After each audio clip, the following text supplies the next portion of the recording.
Presa. En Colombia, 6 de la mañana, 27 minutos. Hoy comienza, Felipe, la discusión de la ponencia alrededor de la reforma laboral en la Comisión Cuarta del Senado de la República, con un ingrediente pésimo para el petrismo, Felipe, que es David Racero, el parlamentario del Pacto Histórico que está envuelto en esta controversia del fin de semana, porque él, gran defensor de los derechos de los trabajadores, pero al tiempo, como empresario, violando todo el Código Laboral en Colombia, ¿no?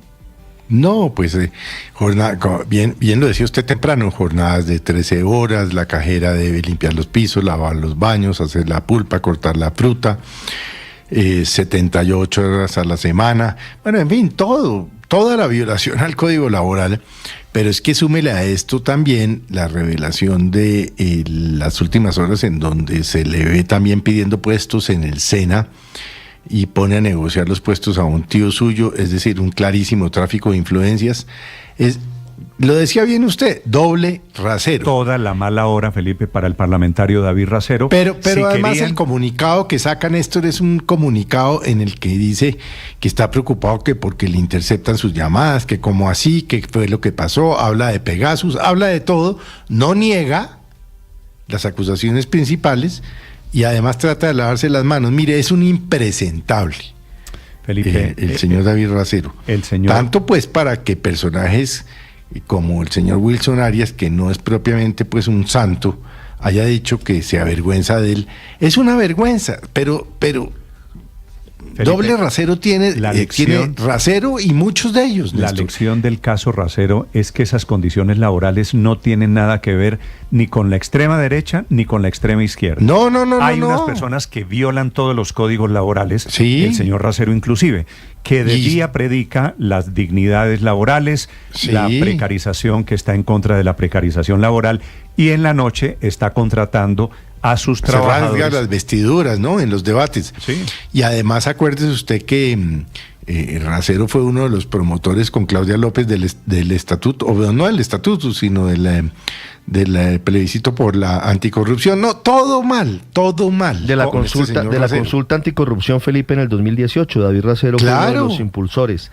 Mire, el 1 de mayo de este año, David Racero, en la marcha que convocó el presidente Petro, escribió lo siguiente en sus redes sociales: unos pocos en el Congreso les dijeron no a los derechos laborales, y hoy miles y miles de trabajadores en más de 200 manifestaciones en todo el país le dicen sí a la consulta popular. De la misma manera, Ricardo, en que había negado a su tío, al señor Mallorca, que ahora es el intermediario, el calanchín de Racero, para el tema del clientelismo. Pero no es la primera vez, Néstor, que el país escucha hablar de ese Fruver que se llama La Cosecha del Campo. Así hay fotografías incluso de él en el Fruver, y acuérdese la denuncia de, en época de pandemia, un funcionario que era pagado por sus funciones como congresistas, también lo llevaron a trabajar al Fruver, al supermercado de frutas y verduras. Así que no es la primera vez que el país escucha hablar de este que es un Fruver en el sur de Bogotá. ¿El Fruver se llama cómo, Camila? La Cosecha del Campo. Está abierto todavía, porque en el comunicado de anoche... En el comunicado dice que en el 2020, ¿no? Dice que ya cerró por motivo pandemia. Pues esa es por ahora la versión de él. De todas maneras dice que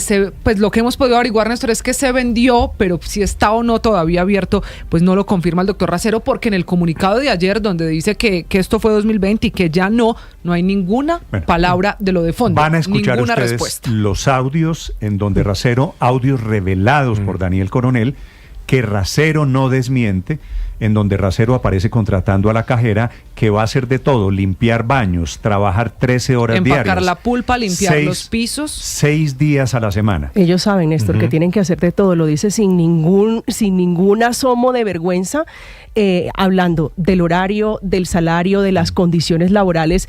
Pero sobre el tema del tío le quería recordar solo un dato, porque el doctor Racero está evidentemente muy agradecido con el doctor José Luis Mallorca, que es un hombre muy reconocido en el departamento del Cesar y vinculado especialmente al sector salud. Recuerde que fue también candidato a la gobernación del Cesar, se quemó, y el doctor Racero, que todavía no ha explicado por qué, terminó siendo presidente a la Cámara de Representantes, dándole 3 contratos a personas que resultaron siendo aportantes a su campaña. Son las 6 de la mañana, 32 minutos. En estos audios aparece el Racero, el de verdad, el empresario, violando todos los derechos de los trabajadores. le decía a Felipe, esto lo que demuestra es que ese esclavismo del que habla el presidente Petro, que esto es lo más parecido a la esclavitud, ¿no? Trabajar 13 horas al día, limpie baños, saque pulpa, atiende 1 millón sin prestaciones, de lunes a sábado. Por supuesto, ni vacaciones, ni cesantías. Ni pensiones, nada. Esa esclavitud que seguramente, si estamos de acuerdo en que esto es lo más parecido, no tiene nada que ver con la extrema derecha. El señor Racero se porta así porque es un empresario tacaño que no respeta los códigos laborales en Colombia. 6:33 minutos, Miguel Garzón.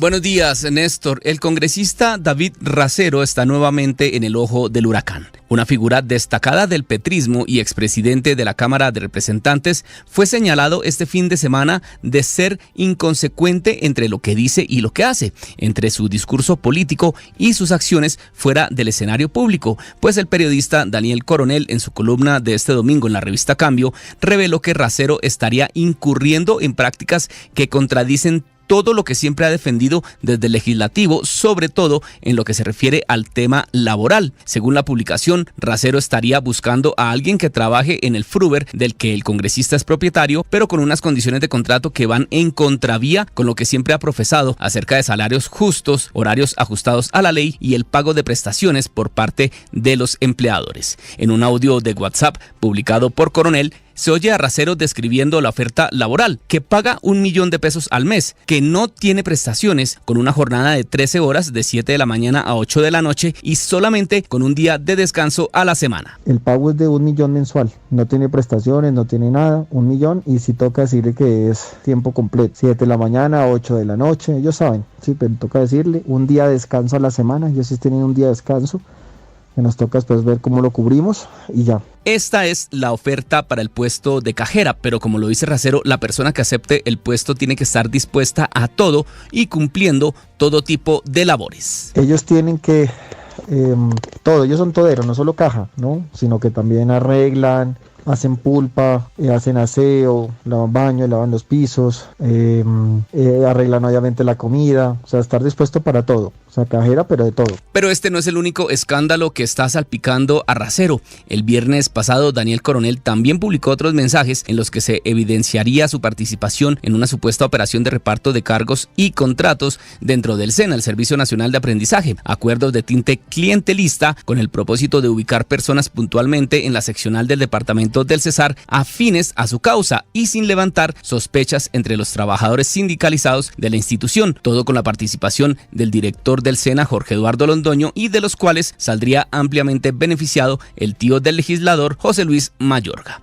En uno de los chats que sostuvo el representante con el director, le pide los puestos que estaban en manos del Centro Democrático en ese departamento. Abro comillas, ¿crees viable que los puestos del Centro Democrático nos los den a nosotros en el Cesar de OPS? Escribe Racero y Londoño le responde, claro que sí, pero déjale alguito a los verdes, y agrega unos emojis de risas. Y responde Racero, jaja, ¿le puedo decir a mi tío que hable con el director regional sobre eso? Claro que sí, responde Londoño Ulloa, y Racero finaliza la conversación con un listo. Ahora, esta presunta contradicción entre las posiciones y su comportamiento como empleador privado han generado cuestionamientos sobre la coherencia del liderazgo político de David Racero. Miguel Garzón, Blue Radio. Y hay gente del pacto histórico, efectivamente, la superintendente Rusinque o Wilson Arias, algunos que están tomando partido o que están criticando también abiertamente a Racero. De Racero, Ricardo, sí. El presidente Petro no dice todavía ni una palabra. No, el presidente amaneció hoy trinando sobre Gaza. Está muy preocupado por Gaza. Sí, pero además ayer Felipe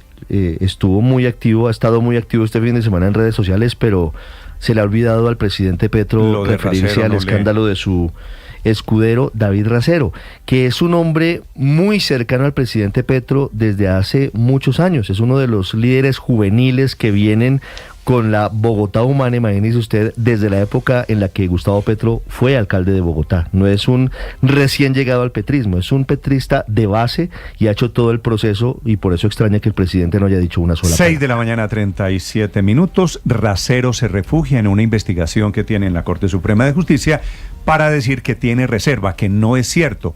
Él podría explicar qué quiere decir, Felipe, esa figura tan colombiana del todero, que es como él quería contratar, ¿no? Todero quiere decir, pues haga de todo y yo le pago como se me antoja a mí. En eso está Racero y esas son las explicaciones que tendrá que darle, no a los medios, a las autoridades que desde ya lo están investigando. Definámoslo en una palabra, Néstor. Sinvergüenza.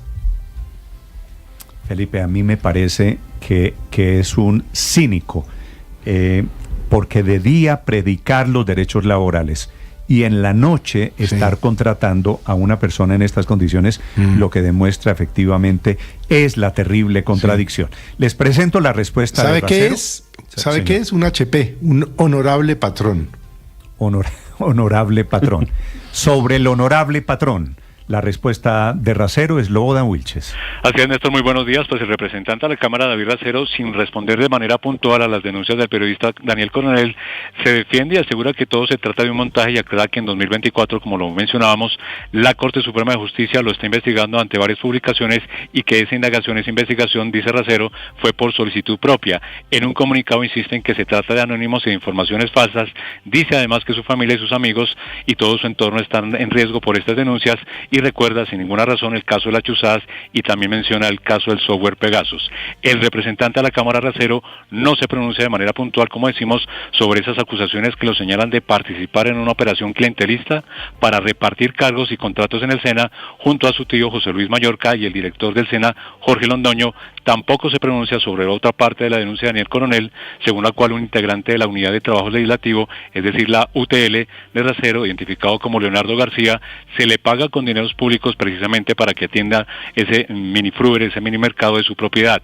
Y de otro lado, como hemos dicho, en contravía de lo que ha defendido sobre los derechos laborales, propone contratar a una cajera para su fruver con un salario de $1.000.000 sin ningún tipo de prestaciones sociales, trabajando 13 horas al día y apenas con un solo día de descanso. En ese comunicado solamente dice, sin referirse concretamente a ese caso, dice que solo reconoce que en 2020, en plena pandemia, tuvo un negocio familiar durante 6 meses, refiriéndose al fruver, como decimos, pero que tuvo que liquidarlo por saldo en rojo.